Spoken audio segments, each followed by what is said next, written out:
El ex procurador anticorrupción César Azabache con nosotros. César, bienvenido, gracias por estar aquí. A tus órdenes, Jaime, ¿cómo estás? Bien, pero preocupado porque tal parece que existe un consenso entre los congresistas y allí pues cuando abrimos esas capas encontramos a los mochasueldos, las mochasueldos, ¿no?, que ahora encima tienen la desagradable idea de regalarles billeteras, ¿no?, como para poner la cereza sobre el pastel, que incluso en corrillos, ¿no?, uno pregunta, ¿no?, y tal, y varias no han leído ni siquiera el texto, pero apoyan la llamada ley Mordaza. Leyes Mordaza se les ha llamado a muchas leyes que básicamente apuntan contra la prensa. Hoy muy orondo, hasta gracioso e irónico, el autor de la norma, el congresista Segundo Montalvo, casi dice: agradezcanme, periodistas, porque esta es una mejor ley. Básicamente lo que tiene esa ley es más cárcel para periodistas, y cualquiera, ¿no?, por difamación, por calumnia y todo lo demás. ¿Qué te parece a ti, como abogado, una ley de esa magnitud?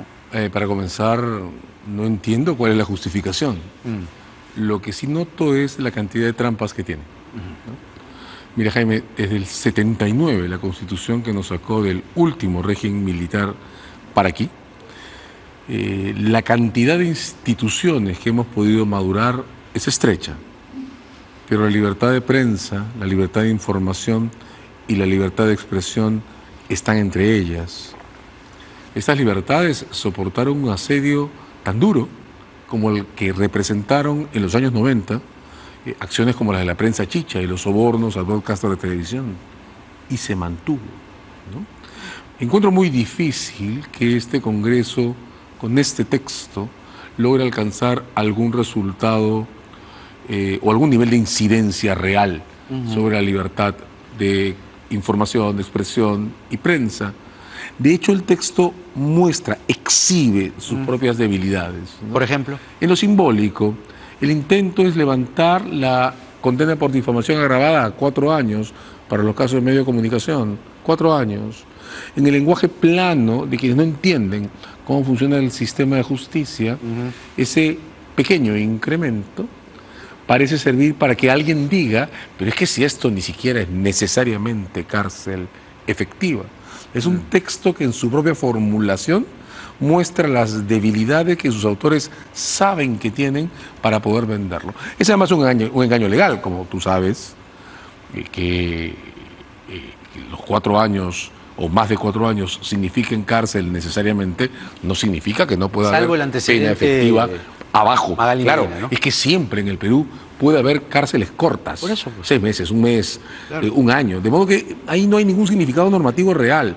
Lo que hay es una parafernalia narrativa que pretende que no se está haciendo mucho, mientras al mismo tiempo se pone un símbolo de incentivos contra medios en el mercado.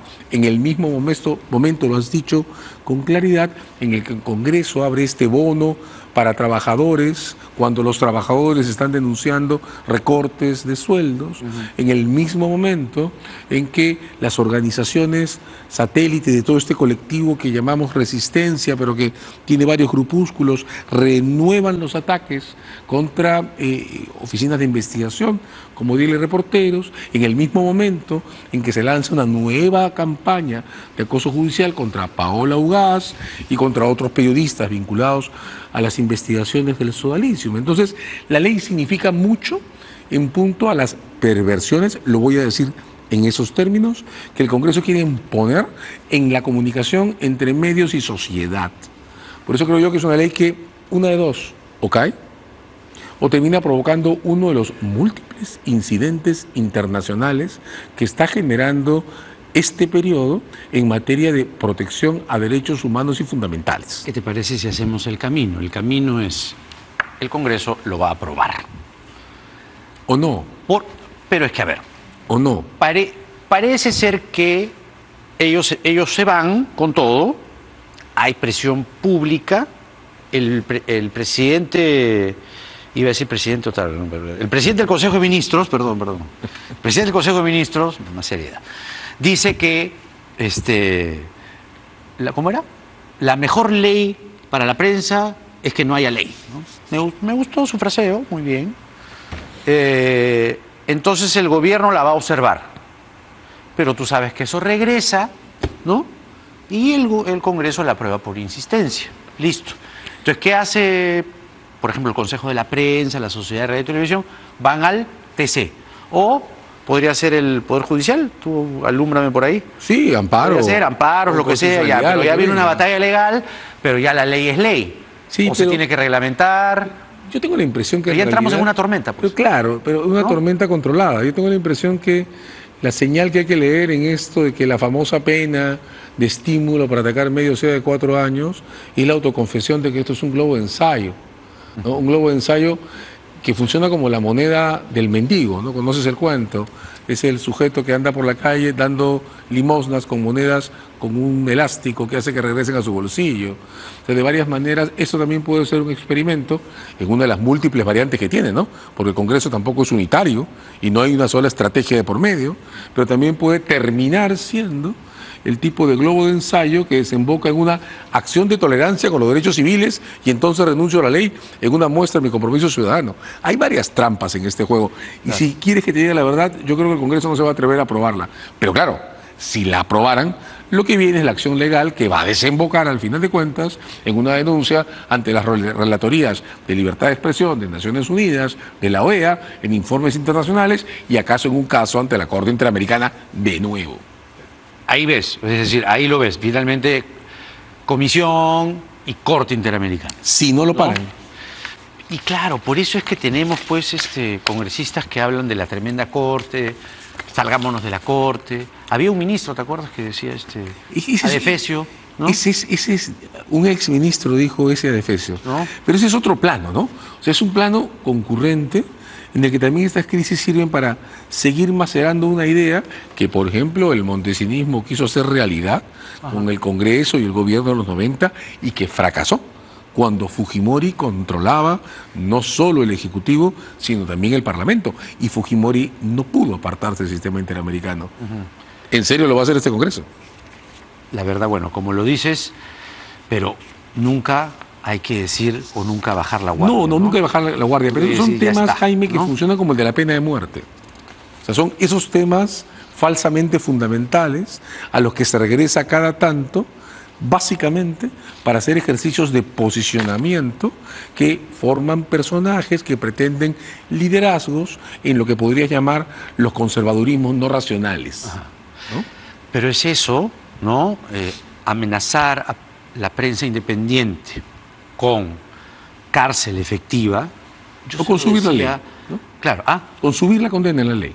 Exacto, ¿no? Más penas para ti, ten cuidado, ¿no? Negocia conmigo, pídemelo por favor, de repente te lo doy. Cuidado con más mochasueldos, ya no quiero más mochasueldos. ¿Qué te has creído? Eso te digo, el ¿no? juego perverso funciona a la perfección. Claro. Si al final del camino el Congreso dice, no, yo soy condescendiente con los medios, voy a renunciar a mi ley porque creo en la democracia. Por favor, por favor. Pero no es la única, pues. Está la otra ley que podemos resumirla en ley de contenidos. Y eso ya... Ese es más grave. Ese es más grave. Y eso ya toca muchísimo más al televidente, por al supuesto, consumidor de contenidos. 40% de programación forzada y obligada. Entre otras cosas, algo así como un folclore emergente. El problema no es solo, digamos, la idea de la participación en productos nacionales que puede tener determinados respaldos en determinadas condiciones y dentro de ciertos marcos. El problema, y voy a usar una palabra que tiene significados múltiples en esta escena, el problema es la concentración de la decisión de dónde va ese 40%. Porque lo que significa esa ley no es solo vamos a promover el producto nacional. Lo que significa esa ley es va a haber una autoridad de la administración pública que va a decidir cuál es el contenido que aprueba. Y es peor, que si tú no lo pones, te quito la señal. Claro, pero si tú no pones lo que yo digo que yo tienes te digo, que poner. Que no tengo la peregrina idea de lo que vas a poner, no sé qué cosa, pero lo que dice acá, que tampoco han leído muchos, lo que dice acá lo pones. Porque yo lo digo. Porque yo lo O sea, digo. no se trata de un Exactamente. consejo independiente, no se trata de un órgano organizado por méritos No. o elaborado. No, no, se trata de el gobierno decidiendo qué vas a poner. Por ejemplo, tú, no sé, en el carro, estás manejando. Alguna música que escuches, alguna radio, no sé, te veo pinta medio de rockero, no sé, ¿no? Error. O salsa, no sé. La radio que escuches. Imagínate que estás escuchando salsa. Y de pronto te ponen un huayno, no digo que, no sé, pero no quieres escucharlo a esa hora. Te lo fuerzan porque hay radios que están segmentadas por grupos. Pero ese no creo que sea el problema. Te estoy contando uno de tantos. Por eso, el problema creo que está en que el esquema abre la puerta para que una administración autoritaria desde cultura te ponga lo que buenamente quiera y abra en esa medida un espacio nuevo para clientelismos pseudoculturales. Entonces no es la música que te ponen, es el productor que negocia con la administración su cuota dentro de los espacios de determinación pública. Es el mensaje oculto dentro del programa que un gobierno ordena auspiciar. Es la verticalización del contenido comunicacional con la imposición de una autoridad de la administración al mando sin determinación pública de ningún criterio que pueda ser un factor de agregación de valor cultural. Es, de nuevo, una forma de concentración vertical y en manos del Ejecutivo. O sea, tienes ley Mordaza, 1, ley de contenidos, 2, el Congreso atacando a los medios. ¿Por qué? Sí, claro. Mochasueldos Producciones. Claro, Está clarísimo. El Congreso buscando, Jaime, temo, o sectores del Congreso diferenciados, modificar su posición en una mesa que por sus propios actos ahora le es asimétrica. Un Congreso que se siente expuesto por su propio comportamiento y que quiere, creo, poner otro nivel en el balance de negociación entre prensa libre y autoridad.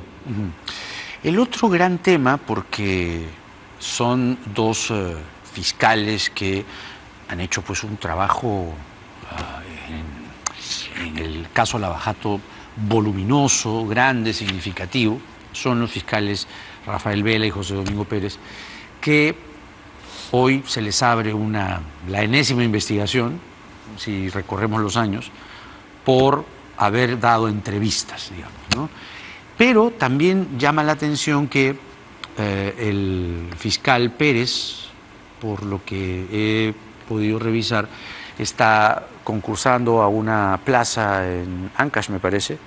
Como juez superior. Como juez superior, ¿no? Cosa que me llamó mucho la atención. Ese Mira, contexto... Mira, esto último creo, espero, asumo que es una decisión personal del fiscal Pérez.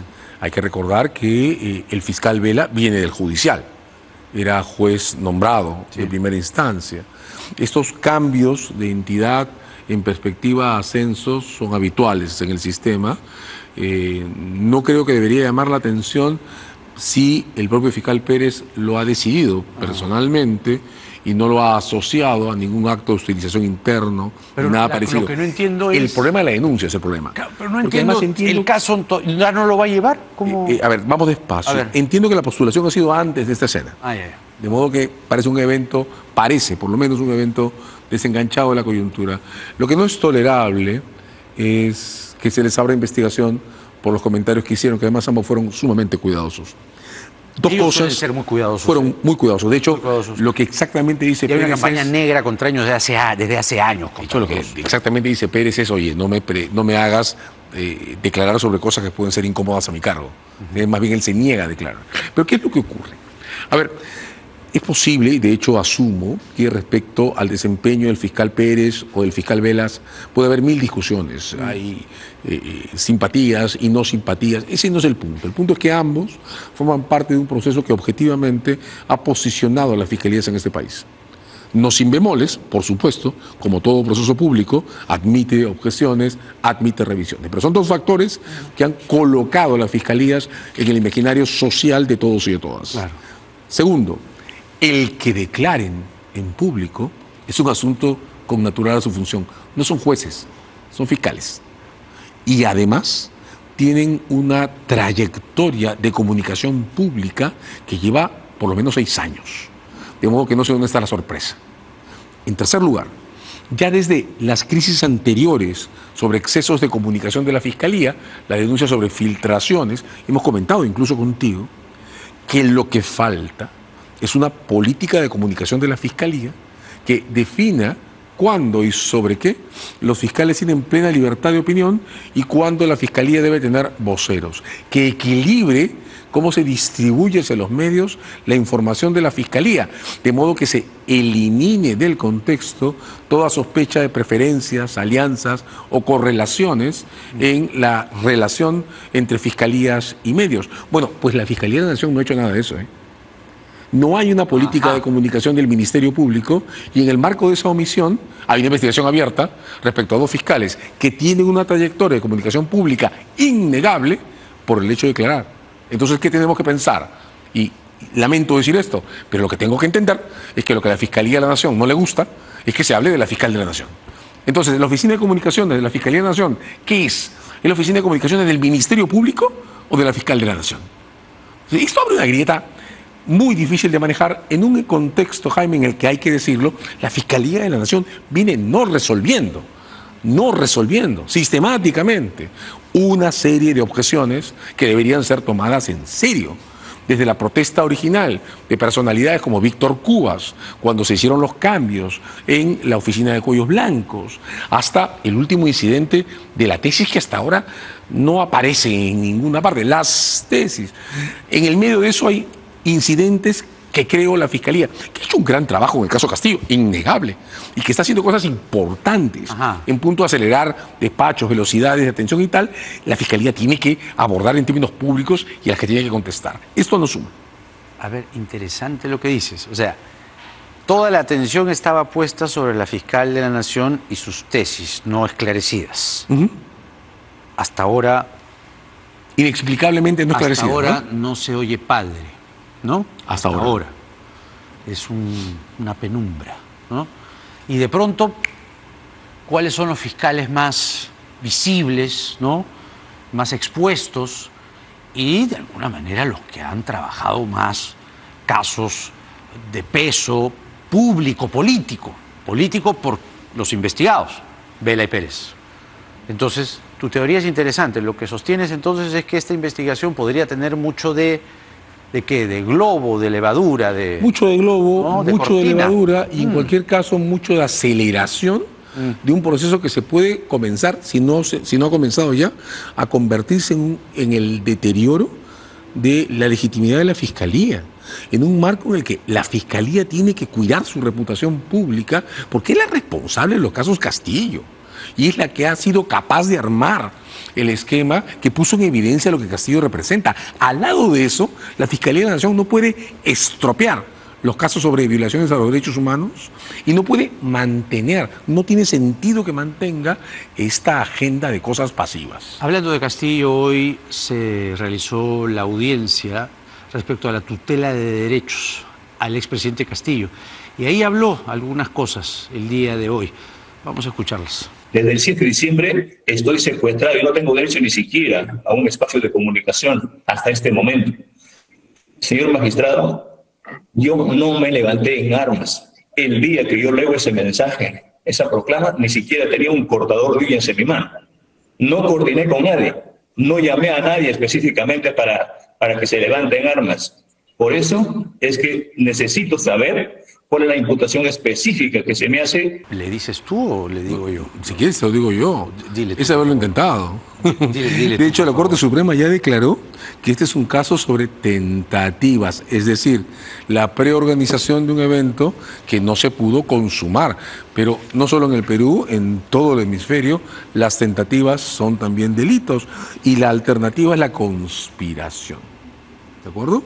De modo que la pregunta que la Fiscalía debe resolver, voy a insistir en esto, aunque sea una idea difícil, no es si hubo o no hubo golpe, que eso es tautología o es autoevidente. La pregunta que la Fiscalía tiene que resolver es si el despliegue para intervenir a la fiscal de la Nación, eso es detenerla y cerrar el Congreso, fue plasmado en un acuerdo no ejecutado o empezó a desarrollarse y se interrumpió en el camino. Eso está claro, la Suprema ya lo dijo hace meses.